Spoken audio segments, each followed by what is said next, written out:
আমরা এমন একটা শহরে বাস করি যেখানে একদিন পরে কি হবে বোঝার কোনো উপায় নেই। আর রাজনৈতিক দলগুলো জনসেবার নামে জনদুর্ভোগের যে অবস্থা তৈরি করেছে তার একটি চিত্র এই যে দেখেন।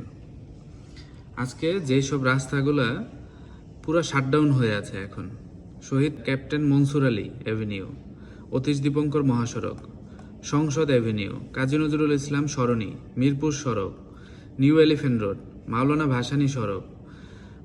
ভাসানী সড়ক, এরপরে আছে বিজয় সরণি, তেজগাঁও সংযোগ সড়ক, শহীদ নজরুল ইসলাম সরণি, এরপরে আছে আউটার সার্কুলার রোড, এরপরে আঞ্জুমান মুফিদুল ইসলাম রোড, নিউ স্কার্টন রোড, মিরপুর সড়ক।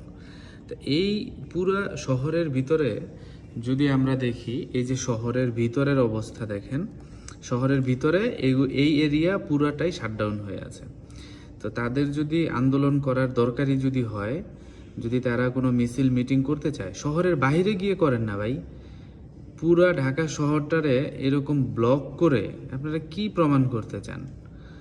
হ্যাঁ, স্বৈরাচার পালাইছে, শেখ হাসিনা পালাইছে, তখন আন্দোলন করা দরকার ছিল, আন্দোলন করছি। এখন তো আর কোনো স্বৈরাচার নাই, তো এখন তো শেখ হাসিনা নাই যে আপনারা পুরা শহর ব্লক করে এইভাবে আপনারা বিজয় মিছিল, আনন্দ মিছিল বা কোনো কিছু সেলিব্রেট করবেন। যদি মানুষের সেবা দিতে না পারেন, তো মানুষের জনদুর্ভোগ তৈরি করার কি দরকার? অবস্থাটা দেখেন তো, পুরা ঢাকা শহরটা ব্লক হয়ে রয়েছে। এর ভিতরে কোনো অসুস্থ মানুষ নাই, মানুষের কোনো জরুরি প্রয়োজন নাই, যারা রাজনীতি করে না তারা কেউ নাই। অসভ্য একটা জাতি আমরা।